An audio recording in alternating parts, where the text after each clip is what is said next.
উফ, সেই কখন থেকে হেঁটেই চলেছি। হাঁটতে হাঁটতে তো পাটা ব্যথা হয়ে গেল। তার উপর আজকে গরমটা দেখেছিস, কত গরম লাগছে। হ্যাঁ, তুই ঠিকই বলেছিস, আজকে অনেক গরম পড়েছে। এই তো আমরা তো এসেই পড়েছি। এখন আরেকটু হাঁটলেই বাড়িতে চলে যেতে পারবো। তিন বোন কলেজ থেকে বাড়ি ফিরছিল।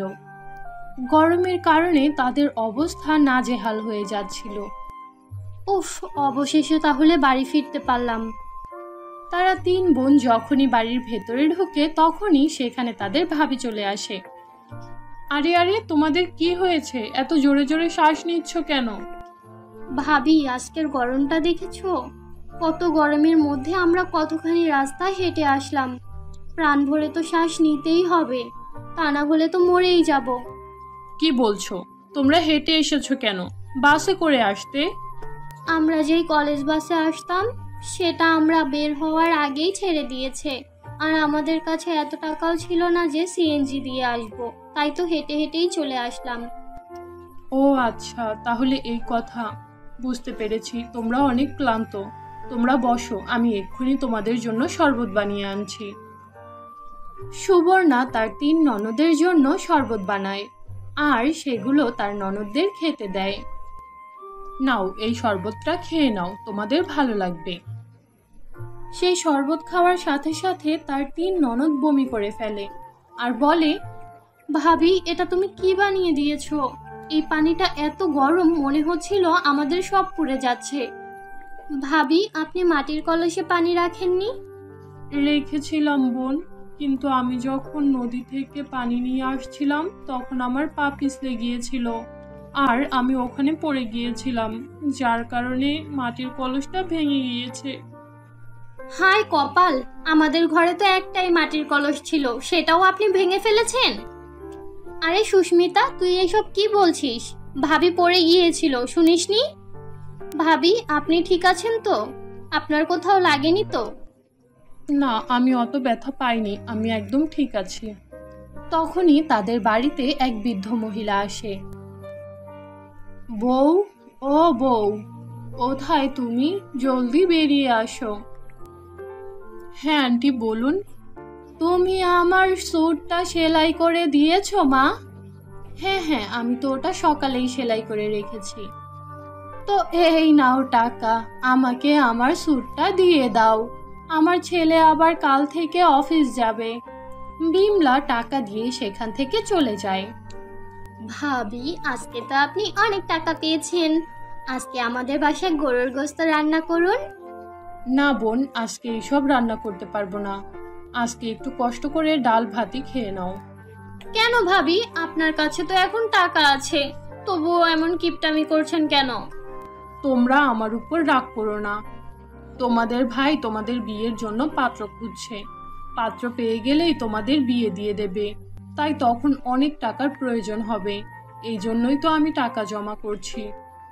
এই কথা শুনে তার তিন ননদ প্রচুর শরম পায় আর দৌড়ে ঘরের ভেতরে চলে যায়। এরপর কেটে যায় বেশ কিছুদিন। একদিন সকালে একটা বড় ঘর থেকে প্রস্তাব এসেছে।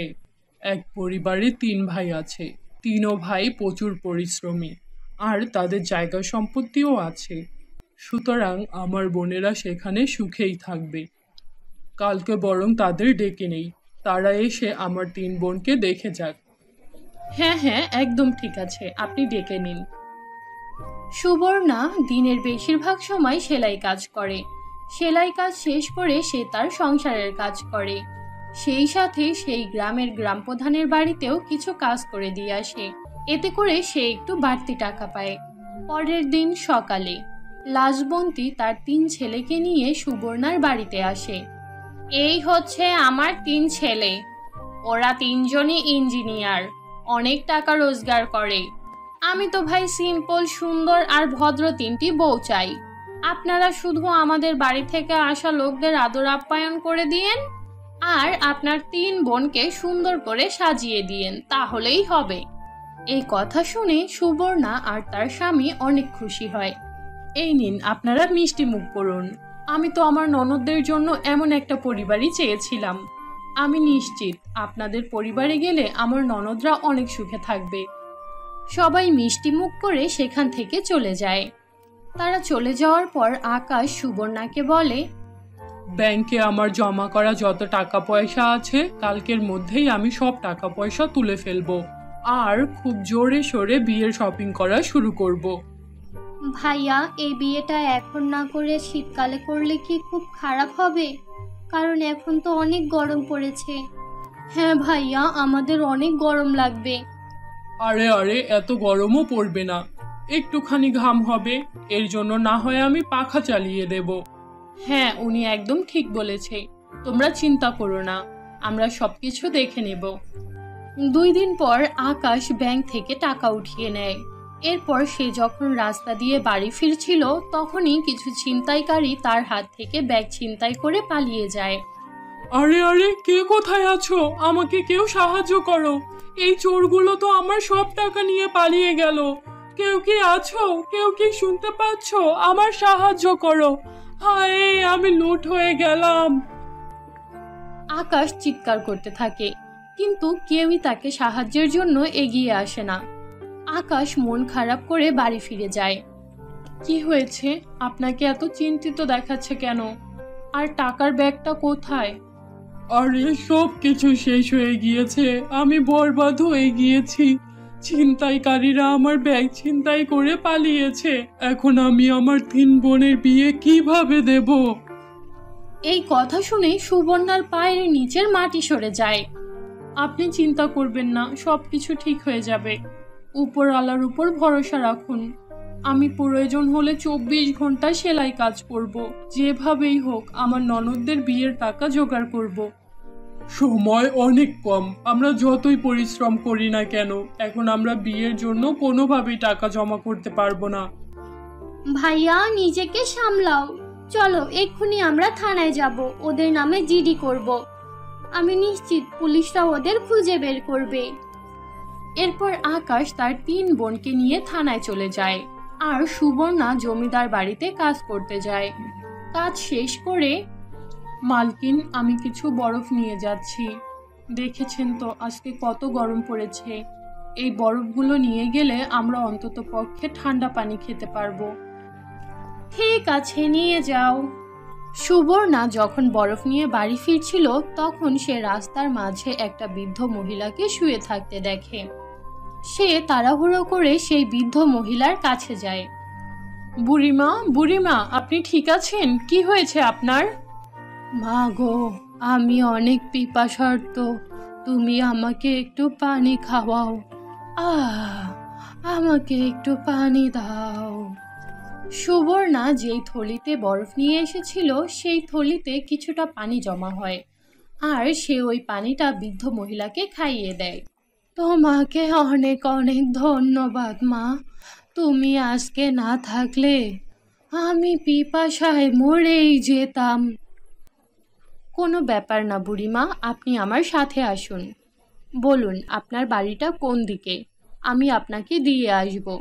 সুবর্ণা সেই বৃদ্ধ মহিলাকে তার কুঁড়ে ঘরে নিয়ে যায়। নিন, এখন আমরা আপনার বাড়িতে চলে এসেছি। আপনার কি আর কোনো সাহায্য লাগবে? লাগলে আমাকে বলতে পারেন। সেই বৃদ্ধ মহিলা সুবর্ণার দিকে তাকিয়ে মুচকি হাসে, আর পরক্ষণেই একটি দেবীর রূপ ধারণ করে। এই গরমে আমি পিপাসার্ত হয়ে পড়েছিলাম, কেউ আমার দিকে তাকায়ওনি। তুমি আমাকে সাহায্য করেছো, আমি তোমার সরলতা দেখে খুশি হয়েছি। তোমার কি চাই আমাকে বলো, আমি তোমাকে সব দেব। দেবী মা, আমি আপনাকে স্বচক্ষে দেখতে পেরেছি, এর যে বড় বরদান আর কি লাগে জীবনে। কিন্তু তবুও এখন আমি অনেক চিন্তিত। সামনে আমার 3 ননদের বিয়ে, কিন্তু আমাদের কাছে একটি টাকাও নেই। বুঝতেই পারছি না কিভাবে কি করব। আপনি এমন কিছু করে দিন যেন আমি আমার 3 ননদের বিয়েটা সফলভাবে দিতে পারি। ব্যাস এইটুকুই? এটা কোনো ব্যাপার হলো? তোমার হাতে থাকা বরফের টুকরোগুলো আমাকে দাও। দেবীমার কথা শুনে সুবর্ণা সেই বরফের টুকরো দেবীমাকে দিয়ে দেয়, আর দেবীমা সেই বরফের টুকরোর উপরে একটি রোশনি ফেলে। এখন এটা কোনো সাধারণ বরফের টুকরো নেই, তুমি এখন থেকে এর কাছে যা চাইবে এ তোমাকে তাই দেবে। এই কথা বলে দেবীমা সেখান থেকে গায়েব হয়ে যায়। আর সোনিয়া সেই বরফের টুকরো নিয়ে বাড়ি ফিরে যায়। বাড়ি ফেরার পর সে ওই বরফের টুকরোর কাছে 3টি লেহেঙ্গা চায়। আর সেই বরফের টুকরো 3টি বরফের লেহেঙ্গা প্রকট করে। এইসব দেখে তার ননদরা অবাক হয়ে যায়। ভাবি, এটা আপনি কিভাবে করলেন? হ্যাঁ ভাবি, আমি আমার জীবনে অনেক লেহেঙ্গা দেখেছি, কিন্তু বরফের তৈরি লেহেঙ্গা এই প্রথমবার দেখছি। সুবর্ণা তার 3 ননদকে জাদুর বরফের টুকরোর ব্যাপারে সব বলে দেয়।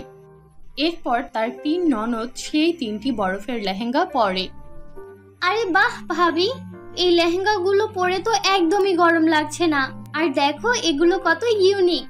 এখন তো সারা গ্রামের নজর আমাদের উপরেই থাকবে। এইভাবেই 3টি ননদ 3টি বরফের লেহেঙ্গা পেয়ে যায়। এরপর আকাশ আর সুবর্ণা মিলে ধুমধাম করে তাদের বিয়ে দিয়ে দেয়। এর কিছুদিন পর সুবর্ণা সেই বরফের টুকরোর কাছ থেকে একটি বরফের বাড়ি চায়, আর সেটা প্রকট হয়। এরপর থেকে সুবর্ণা আর আকাশ দুইজন মিলে সেই বরফের বাড়িতেই সুখে শান্তিতে জীবনযাপন করতে থাকে।